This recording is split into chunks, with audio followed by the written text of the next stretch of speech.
আসসালামু আলাইকুম ওয়া রাহমাতুল্লাহি ওয়া বারাকাতুহু। আলহামদুলিল্লাহ ওয়াসসালাতু ওয়াসসালামু আলা রাসূলিল্লাহ ওয়া আলা আলিহি ওয়া সাহবিহি ওয়া মান তাবিআহুম বিইহসানিন ইলা ইয়াউমিদ্দিন। আম্মা বা'দ। সম্মানিত দর্শক শ্রোতা, আপনারা দেখছেন ইহইয়াউস সুন্নাহ অনলাইন টেলিভিশন। আপনাদের সাথে আছি আমি মুখলিসুর রহমান মনসুর মাদানী। আজকে আমরা আপনাদের সামনে যে বিষয়টি নিয়ে আলোচনা করব তা হলো জিলহজ মাসের প্রথম দশকের গুরুত্ব ও ফজিলত। বলার অপেক্ষা রাখে না যে এই পৃথিবীতে আল্লাহ তাআলা যে সকল মানুষ পাঠিয়েছেন এ সকল মানুষদেরকে বিভিন্ন ভাবে মর্যাদায় তারতম্য করেছেন।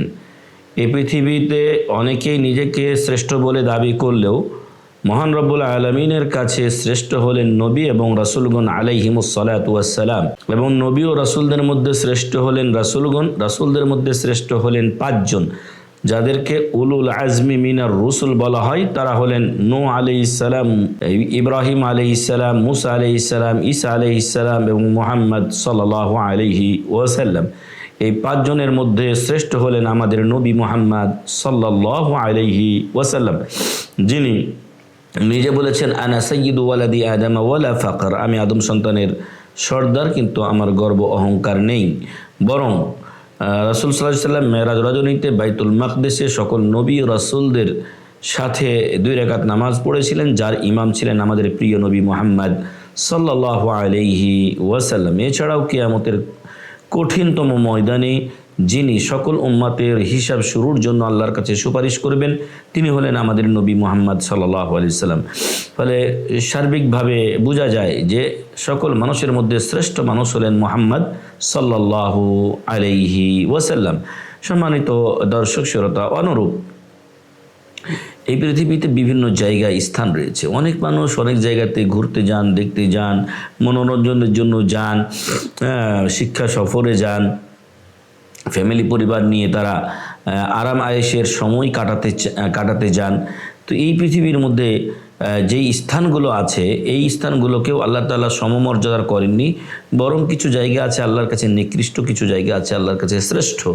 আর প্রিয় হাবিব মুহাম্মদ সাল্লাল্লাহু আলাইহি সাল্লাম বলছেন আফজালুল বিলাদি ইলাল্লাহি মাসাজিদুহা, আল্লাহর কাছে আহাব্বুল বিলাদি ইলাল্লাহি মাসাজিদুহা, আল্লাহর কাছে প্রিয় ভূখণ্ড হলো মসজিদ। ওয়া আবগাদুল বিলাদি ইলাল্লাহি আসওয়াকুহা, আর আল্লাহর কাছে সবচেয়ে নিকৃষ্ট জায়গা হলো বাজার, নিকৃষ্ট জায়গা হলো ওই সকল স্থান যেখানে আল্লাহর হককে বিলণ্ডিত করা হয়, মূর্তি পূজা করা হয়, মাজার পূজা করা হয়, দরগা পূজা করা হয়, দুর্গা পূজা করা হয়। এসব জায়গাগুলো আল্লাহর কাছে জঘন্য জায়গা, নিকৃষ্ট জায়গা। এবং প্রিয় জায়গা হলো মসজিদ। এই মসজিদে যদি পুরুষ মানুষ জামাত সহকারে সালাত আদায় করে তাহলে 25 গুণ সালাত, 25 এবং 27 উভয়টি এসেছে বর্ণনায়, এত গুণ সওয়াব সে বেশি পেয়ে থাকে। আল্লাহু আকবার। এছাড়াও পৃথিবীর শ্রেষ্ঠ মসজিদ হলো কাবা শরীফ, বাইতুল্লাহ শরীফ। এই বাইতুল্লাহ কেউ যদি এক ওয়াক্ত নামাজ পড়ে অন্য স্থানে 1 লক্ষ গুণ অন্য স্থানের তুলনায় 1 লক্ষ গুণেরও বেশি সওয়াব তিনি পাবেন। এছাড়া মদিনার মসজিদে নববীতে নামাজ পড়লে 1000 গুণ, বাইতুল মাকদিস প্যালেস্টাইন মসজিদে আকসাতে কেউ যদি 1 ওয়াক্ত সালাত আদায় করে অন্য স্থানের তুলনায় 500 মতান্তরে 250 গুণ বেশি সব তিনি পান। এছাড়া মসজিদে কুবা, যা মদিনাতে গিয়ে রাসূল সাল্লাল্লাহু আলাইহি ওয়াসাল্লাম প্রথম নির্মাণ করেছিলেন, এই মসজিদে কুবাতে, এই মসজিদে কুবাতে কেউ যদি 1 ওয়াক্তের নামাজ অথবা 2 রাকাত তাহিয়াতুল মসজিদ পড়ে তাহলে সে একটি উমরার সওয়াব পায়। সুবহানাল্লাহি ওয়া বিহামদি। তাহলে এই পৃথিবীর স্থানগত দিক থেকে মসজিদ সমূহ সবচেয়ে উত্তম স্থান, আর সবচেয়ে মর্যাদাবান মসজিদ হলো বাইতুল্লাহ শরীফ, কাবা ঘর, আল্লাহ তাআলার ঘর। সম্মানিত দর্শক শ্রোতা, ওই রকম মহান রব্বুল আলামিন আমাদেরকে যে সময়গুলো দিয়েছেন সেই সময়গুলোর মধ্যেও আল্লাহ তাআলা সম্মানের দিক দিয়ে মর্যাদার তারতম্য করেছেন। এই জন্য উলামায়ে কেরাম একমত যে রমজানের শেষ 10 রাত্রি বছরের সর্বশ্রেষ্ঠ রাত্রি, কারণ এই রাত্রিগুলোর মধ্যে রয়েছে লাইলাতুল কদর, যার ব্যাপারে আল্লাহ তাআলা নিজে বলেছেন লাইলাতুল কদরি খায়রুম মিন আলফি শাহর, লাইলাতুল কদর 1000 মাসের চাইতে উত্তম। সুবহানাল্লাহি ওয়া বিহামদিহি। ফলে এই রাত্রিগুলো সর্বশ্রেষ্ঠ রাত্রি বছরের মধ্যে। কিন্তু দিনের দিক দিয়ে অবশ্যই সেই দিনগুলো হলো জিলহজ মাসের প্রথম দশক। আর এই জন্যই আজকে আমরা আপনাদের সামনে এই জিলহজ মাসের প্রথম দশক নিয়ে আলোচনা করব ইনশাআল্লাহ। সম্মানিত দর্শক শ্রোতা, প্রিয় ভাই ও বন্ধুগণ, আমরা হারাম মাস এবং হজের মাস উভয়টি অতিক্রম করছি। মনে রাখা উচিত যে হজের মাস হলো শাওয়াল, জিল কাদা এবং আশারা মিন জিল হিজ্জা। জিল হজ মাসের শাওয়াল মাস, জিল কাদ মাস এবং জিল হজ মাসের প্রথম 10 দিন, এগুলো হলো হজের মাস। আর আমরা হারাম মাসে অবস্থান করছি, আর হারাম মাস হলো জিল কাদা, জিল হিজ্জা, মুহররম এবং রজব। তো আমরা এখন জিলকদ মাসের শেষ প্রান্তে অবস্থান করছি এবং জিলহজ মাস আমাদের সামনে সমাগত। তো এই জন্য আমরা এই আলোচনাটা আপনাদের সামনে করছি। হয়তো আমরা এর গুরুত্ব ফজিলত বুঝে এই সময়গুলোতে বেশি নেক আমল করার চেষ্টা করব। আল্লাহ যেন আমাদেরকে তৌফিক দান করেন, আল্লাহুম্মা আমিন।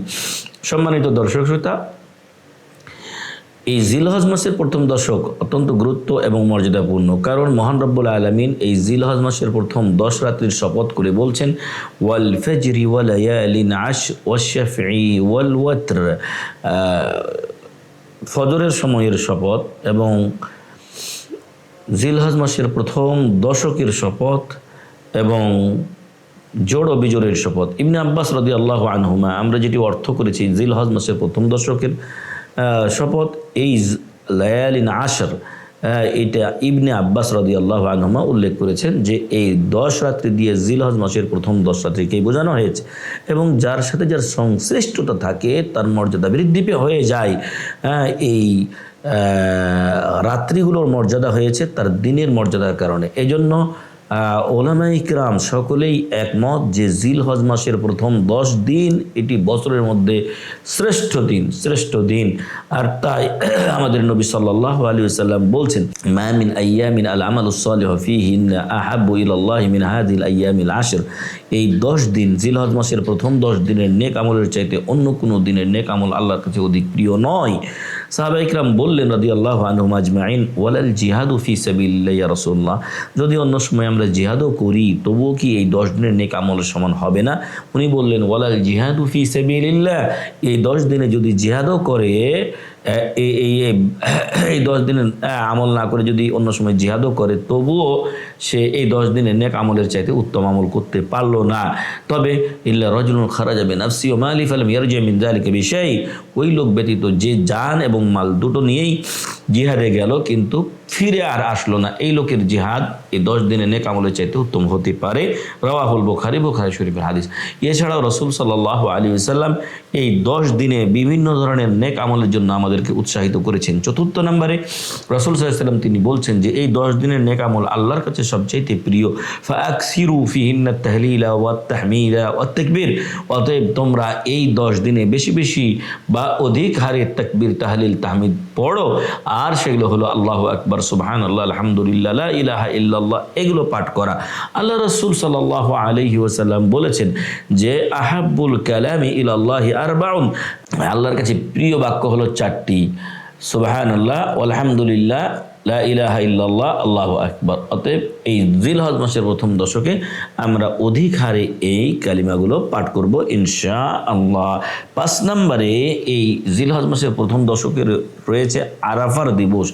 এই আরাফার দিবস এমন একটি দিবস যেই দিবসে অন্য সময় মহান রব্বুল আলামিন প্রত্যেক রাত্রের শেষ তৃতীয়াংশে দুনিয়ার আকাশে আগমন করেন, কিন্তু আপনার এই আরাফার দিবসে মহান রব্বুল আলামিন দিনের বেলা দুনিয়ার আকাশে আগমন করে। ইউবাহি বিহিমুল মালাইকা, এই সমস্ত হাজি যারা আরাফার ময়দানে অবস্থান করেন তাদেরকে নিয়ে আল্লাহ তাআলা ফেরেশতাদের সামনে গর্ব করেন, অহংকার করেন।